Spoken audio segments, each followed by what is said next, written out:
Hello.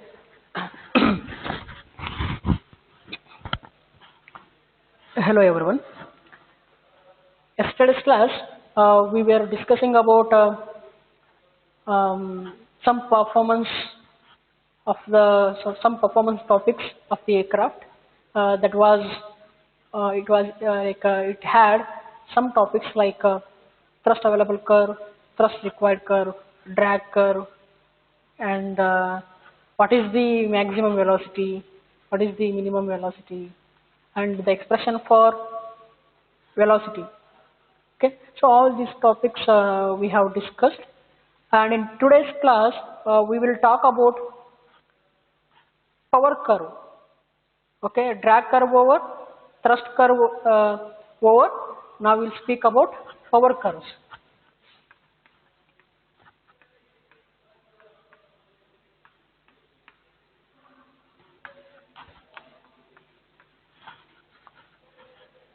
Here also, similar to our thrust curves, here also we have some two different kind of curve. So that is, one is power available curve,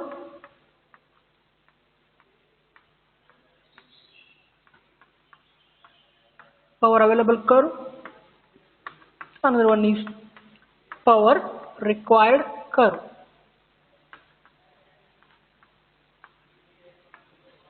Power required curve.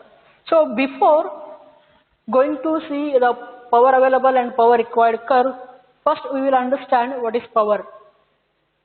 So what is power?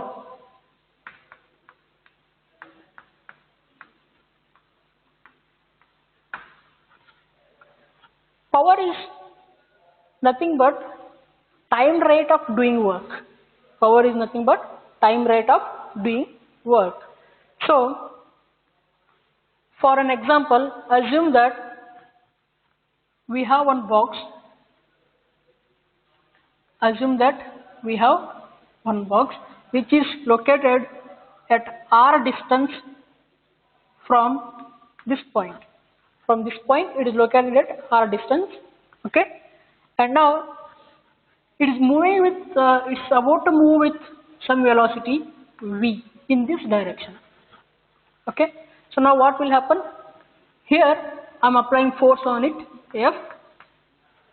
So once I apply force on this block, what will happen? With that help of that force, it will move. Okay, with this direction, because your velocity also is like it is a vector and force also is a vector. So after that, it will reach this point. So it has traveled some distance.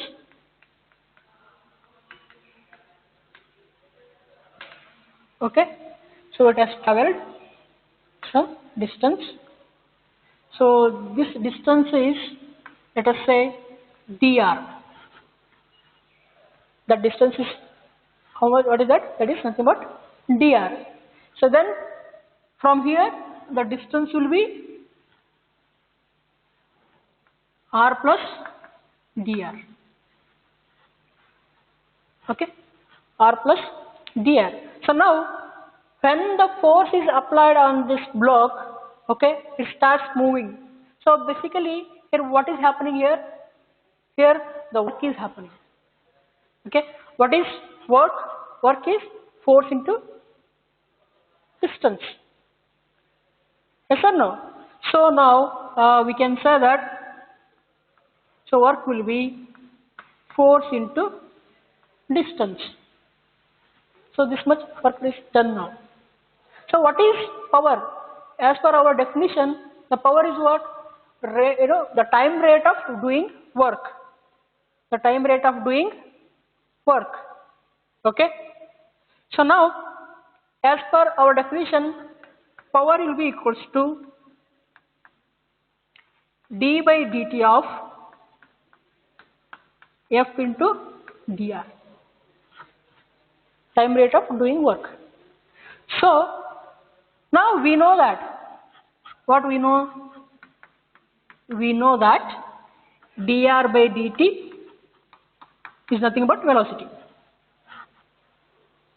Dr by dt is nothing but our velocity. Yes or no? So change in distance with respect to time. So now I can rewrite my power as power is equals to 5. So dr by dt is nothing but our velocity. So directly I will write power equals to force into velocity. So this is the equation or expression for power. So now this is a general equation. If I consider an aircraft, then how we can change this? So now basically in our aircraft, force is nothing but thrust. Okay, force is nothing but thrust. So now if I want to write power required, if I want to write power required PR, then the equation for power required in case of aircraft will be thrust required multiplied by V infinity, speed of the vehicle or aircraft speed. So this is the equation. And for power available will be thrust available multiplied by velocity.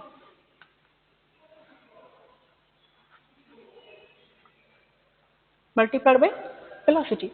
So now these are the expressions for power required and power available. Then what is the physical meaning of power available and power required? So the physical meaning of power available is the whatever the power available it is there due to the engine or given by the engine initially based on design conditions. So that is called as power available. And power required will be what? The required power to overcome from the drag and maintain steady state level flight. Okay, and maintain steady state level flight. So that is called as power required. So power available is available by the engine initially based on the design conditions, and power required will be the power which is required to maintain the steady state flight. That means what? To overcome from the drag and keep it steady state condition. So these are the two different definitions for power available and power required. So now we will see the graphical approach, how it looks. First we will talk about power required.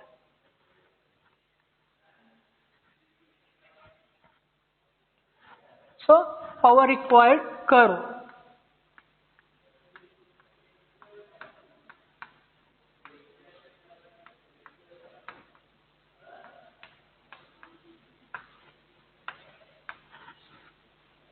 Okay.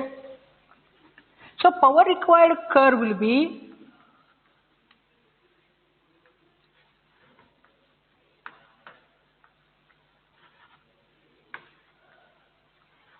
your power required curve will be same as your thrust required curve. Almost. Why? Because here your thrust required curve TR curve will be like this, which which resembles the drag curve, the total drag curve. So initially the the lift drag, due to lift the drag is created, that is induced drag. After that parasite drag will increase. With respect to that, the thrust initially it will be decreasing, then again it will be increasing. Same as our drag curve. So that is because we know that T equals to D or TR equals to D in case of steady state level flight. So similarly, our power curve also will be same as thrust curve. Here there is no difference. We can see the graph here. The thrust curve is decreasing and here it is increasing. Then what is the formula for power required? PR equals to TR into V infinity. So now whatever the values we are getting TR here, with respect to that we have low value of our V infinity. So it will remain same.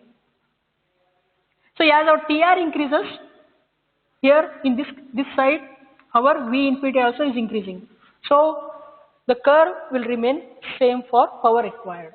So it will resemble thrust curve like this. Okay, this is power curve.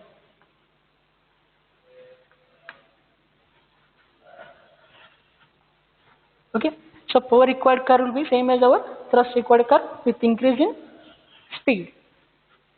So now we will go back and see power available curve for different engines.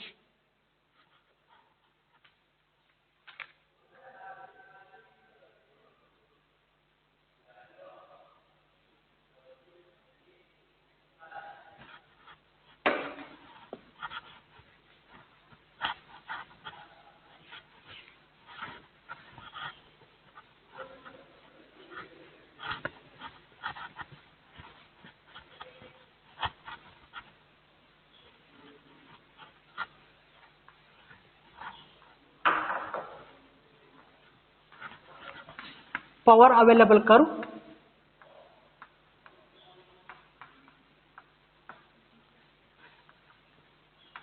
for propeller engine or propeller driven engine. Propeller engine. So the aircraft which is having the propeller, for that here I am calling that as a propeller engine, or we can say the turboprop engine we can say. So now how it looks, and we should remember that your power available curve or the power required curve, whatever it is there, it is totally dependent on your thrust curve, because the equation itself is what? Thrust multiplied by velocity. Fine. So now how it looks, power available curve for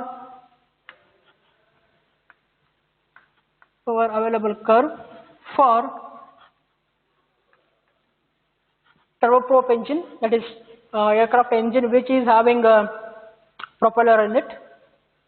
So basically this power available curve for propeller engine remains constant.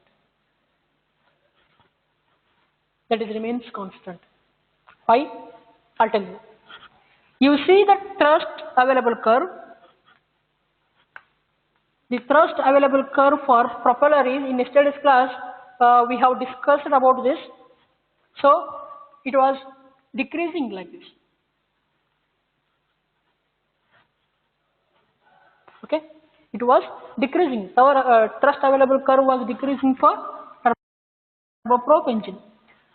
But in this case, what is happening here? In power available curve, it is straight, constant. How? Because of multiplication of your velocity, V infinity. We can see in this graph, here the thrust, whatever it is there, it is multiplied by V infinity. That is lower value of your V infinity, we are multiplying with higher value of thrust available.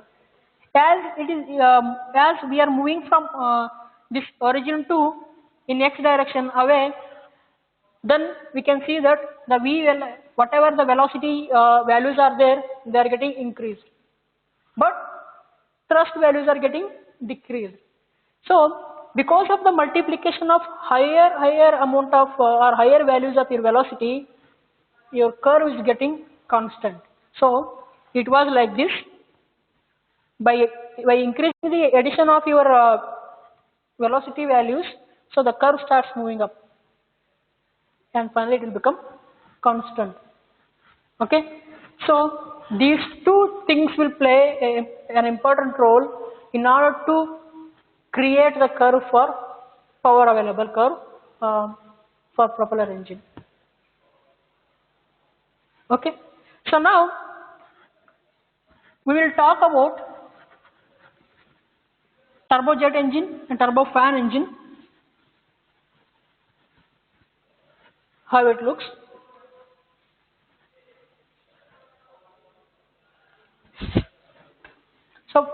power available curve for turbojet engine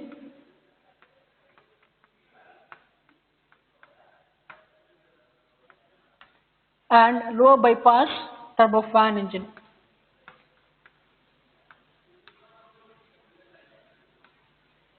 If we recollect yesterday's class, then we can see that thrust available curve for turbojet and low bypass turbofan engine, it was constant. The curve was constant yesterday. So this is thrust available, this is V infinity. So if I transform this curve into power available curve, then what will happen? Just imagine. Okay. So thrust available and this is V infinity. So according to equation PA equals to TA into V infinity. So the TA is remaining same here. Yes or no? But what happens to the velocity? It is increasing in case of thrust available. Since we are multiplying this velocity with our thrust available, the curve will get one more different structure, that is it's linearly going on like this. So now it is linearly going. So this is for turbojet engine and turboprop engine. It's a turbofan. So initially the curve was like this. It was constant only when we were considering thrust available. But when we come for power available, at that time the multiplication of your velocity is added. Then curve initially it was like this, then it became linearly oriented. So this is the curve. So this is the curve for thrust available with respect to the increasing speed. So till here we spoke about different graphs for power available curve for turboprop engine, power available curve for turbojet and turbofan engine, and power required curve. That also we have seen. So now by using the graphical approach, how to find out the maximum velocity? That will be by superimposing or by using both the curves, that is power available and power required curves. We will see one by one. First we will go with the turboprop engine.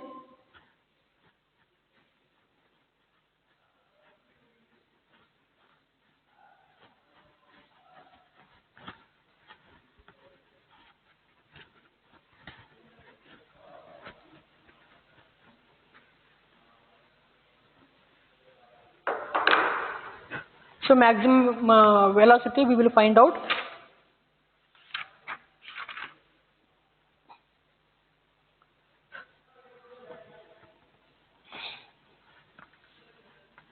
Maximum velocity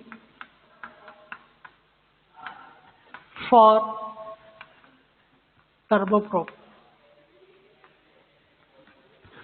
So graph is like this.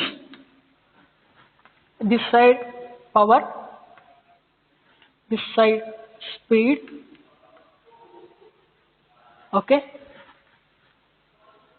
Or velocity, sorry, this side will consider V only, no, velocity.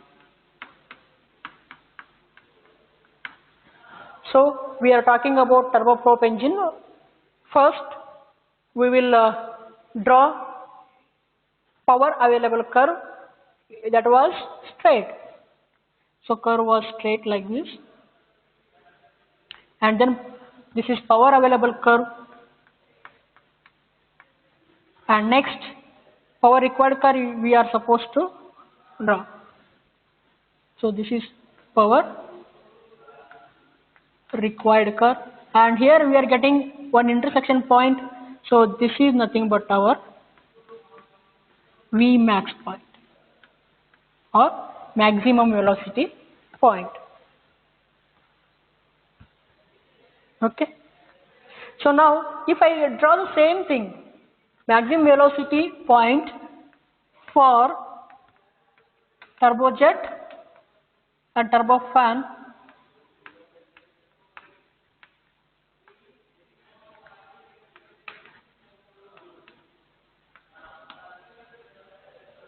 then how it looks.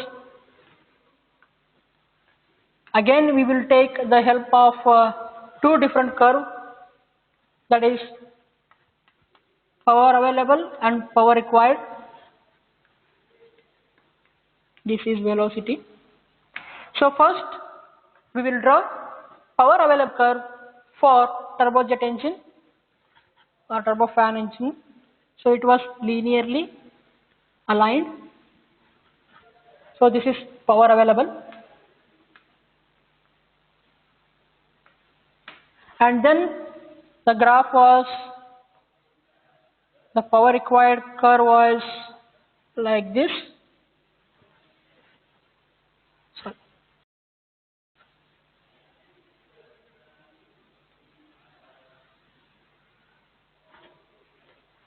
So here these two are meeting at one point, and this is called Vmax point or maximum velocity point. So by this graphical approach, if we have data for both power available and power required curves, then easily we can find out what is the maximum velocity for that particular aircraft. Okay, so these are different curves for different aircraft.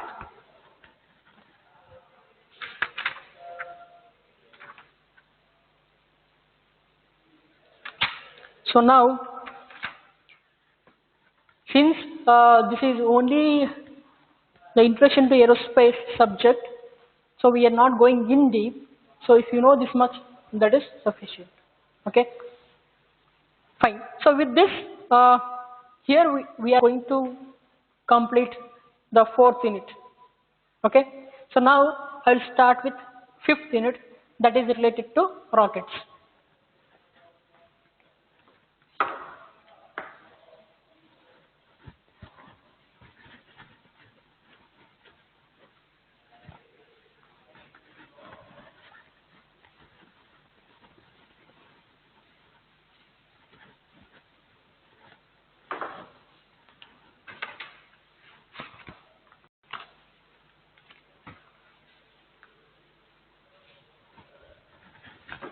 Unit number 5.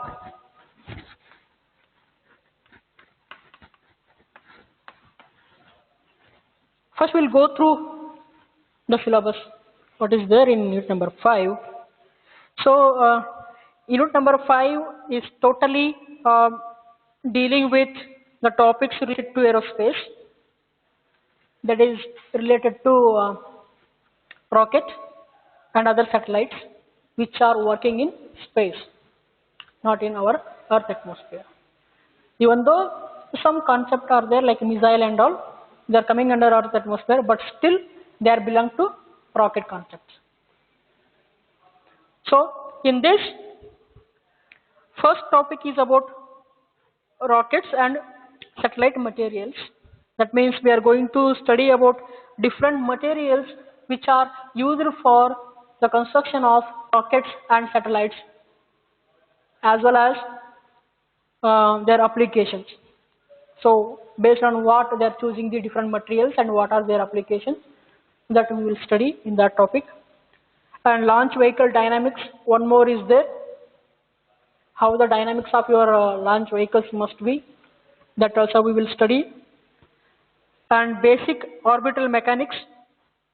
So in like we have different orbits where your satellites are there, and we are going to study about the mechanics of those orbits, some basic mechanics. And satellite applications and orbits, application of different satellites and with respect to their orbits, which are those, that also we will study. And next, future challenges in aerospace engineering. So what are maybe the, or which are maybe the different future challenges we may get in future? That also we will discuss in this unit. So now, before going to that, let me start with introduction to rocket. We have already studied, but still I will try to brush up those topics, and we'll see them in brief once again. Okay, rocket.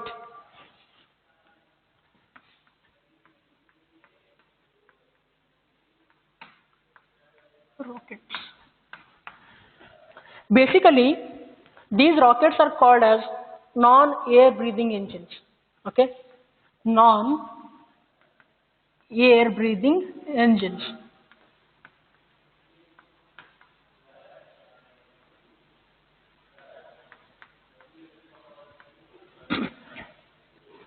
What is non-air breathing engine then?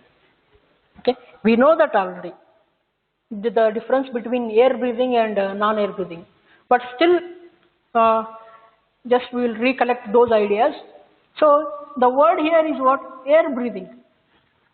Inhaling the air, breathe it.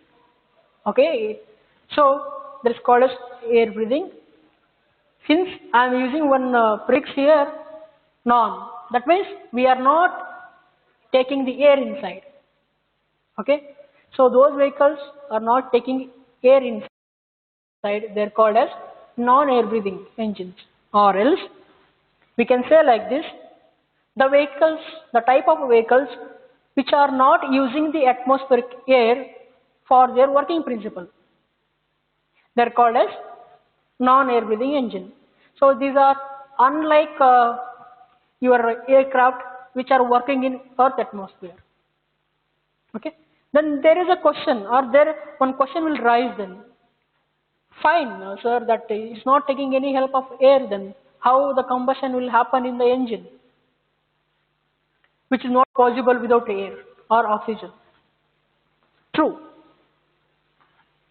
So now, for that purpose, what will happen? These rockets will carry its own oxygen and its own fuel inside that, inside it only. Okay, so now your oxygen will be in the form of oxidizer, and your fuel will be in the form of fuel or propellant, we can say. So with the help of one oxidizer plus fuel, the combustion takes place. No need of atmospheric air here. Okay, so using these two, combustion will happen, and that combustion will produce hot expanded gas as like our aircraft engines, and finally that will go out of the nozzle with high velocity, which will give the thrust force for the rocket to move forward. So this is about rocket introduction, a small introduction. So now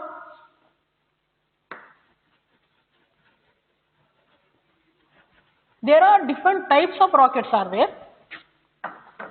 Already we know that, but still there are different types of rockets are there, which are those based on their applications and based on their fuels. So rockets are divided into many groups. Okay, if you take based on application, then rockets can be divided into missiles, launch vehicles, sounding rockets, and other different categories. So since here we are talking about, since the technical, we are, more focused on technical things. So we will speak about by usage of the fuel. Okay, by using the different fuels, some classification has made for the rockets. Okay, so based on that, or based on the propulsion system, we can divide the rockets into three categories majorly. One is solid propellant rocket,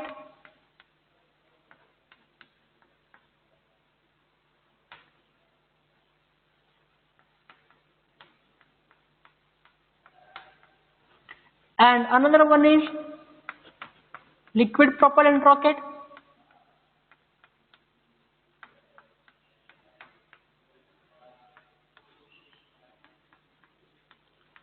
Another one is hybrid propellant rocket or hybrid rocket.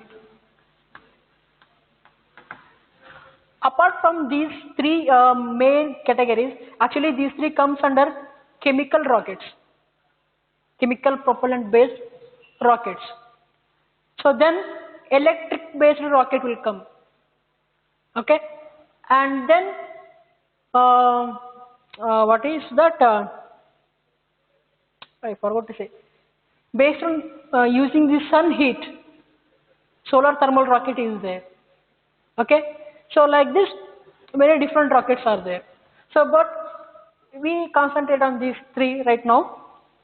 So now, solid propellant rocket will be using the fuel and oxidizer or the propellant and oxidizer in the form of solid state. Both will be there in the form of solid state, which basically looks like this.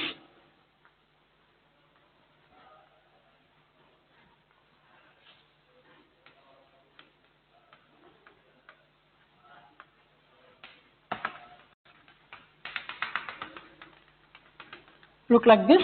So this is the igniter, and in this space, the propellant is packed tightly. Okay, which is the combination of both, that is oxidizer and fuel or propellant. Okay, so both will be packed tightly here by mixing them.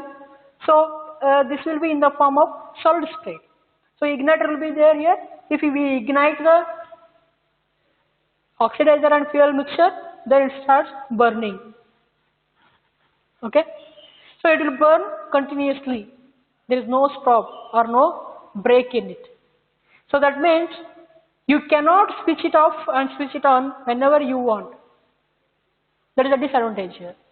But still, there are some rockets are there which will switch it on and which they will switch on when they want. But it should be determined or it should be designed initially.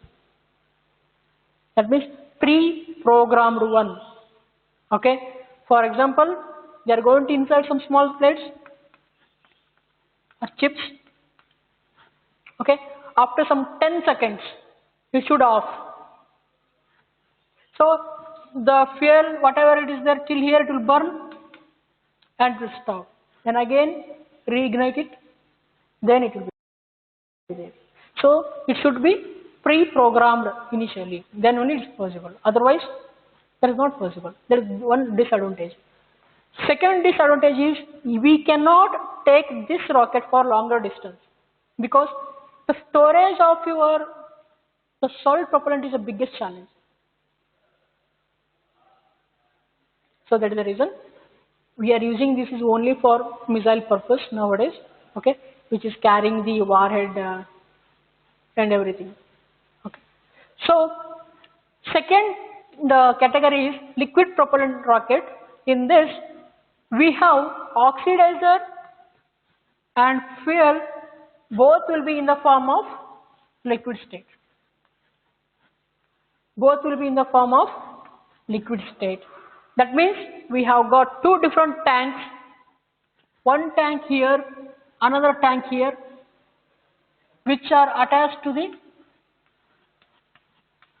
combustion chamber. After that, nozzle will be there, and here one pressure tank will be there, which is filled with pressurized gas inside. So these are connected.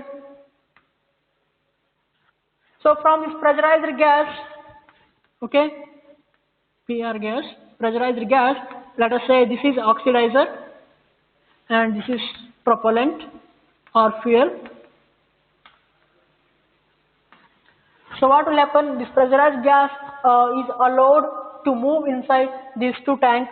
Then the oxidizer and fuel or propellant, which are in the form of liquid or liquid state, they start flowing towards the combustion chamber, where they will mix together and combustion takes place. And they are readily ignitable. Oxidizer and propellant are readily ignitable. Okay, so that is the reason we call them, or the mixture of oxidizer and propellant in the combustion chamber, we call that as hypergolic mixture. Hypergolic mixture. So when they come into contact with each other, the ignition happens. So the combustion takes place, and finally the same procedure, the hot expanded gas is produced, which will go out through the nozzle with high velocity, and that will give thrust to the rocket to move further. So this is the example of your liquid propellant rocket engine, how it looks. And in this again two types are there. One is pressure feed system type, another one is turbine pumps, like a feed system, a turbo pump feed system. As I said, pressure feed means we are using pressurized gas here. Otherwise, instead of pressurized gas, we can use one turbine unit. Small turbine unit will be there, which will pump this oxidizer and propellant to the combustion chamber. It will pump it so that oxidizer and propellant will start flowing towards combustion chamber. So based on this mechanism, they have divided liquid propellant rocket into two categories. One is pressure feed system liquid propellant rocket engine. Another one is turbo pump feed system liquid propellant rocket engine. So here the advantage is what?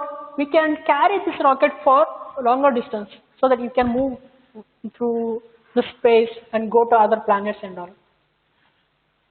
But the disadvantage is here what? The construction of this rocket engine. First of all, this is very heavy, the weight is more because of the presence of the fuel tanks and oxidizer tank, and so many valves are there. Okay, so the first thing is what? It is very complicated in structure. Second thing is the weight is very high, the disadvantage I am talking about. And third thing is we have to be careful so that the oxidizer or propellant never should get frozen. It should never get frozen. Otherwise, what will happen? The oxidizer will not move, propellant will not move to the combustion. It will stuck somewhere. If they are not coming they are not coming to contact each other, then there is no ignition. There is no combustion. Without combustion, there is no thrust. So we have to maintain them very carefully, okay? Or else we need to select materials in such a way that they should not get frozen easily. That's one thing. Second thing what? Because of this liquidity of the oxidizer and propellant is moving through all the pipes, so there are chances where your pipe can get corroded or oxidized easily. So we have to be very careful while selecting the materials for liquid propellant rocket engine. So this is the disadvantage. Then what is the advantage? As I said before, one is we can carry this for longer distance from one planet to another planet. Second thing is whenever we want, we can switch it off and switch it on by just controlling the oxidizer and propellant, the flow of oxidizer and propellant. Okay, that is the advantage. So now coming back to hybrid. So in hybrid, it is a combination of both liquid oxidizer and solid fuel or solid propellant. So somewhere here one pressurized gas will be there. This is connected to liquid oxidizer.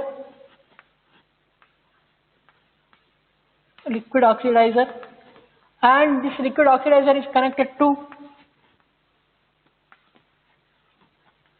solid fuel a solid propellant. So once the pressurized gas, whatever it is here, it will just apply the pressure on liquid oxidizer. Due to that pressure, oxidizer will start moving towards the solid propellant, where it is kept like this, similar to your solid propellant rocket.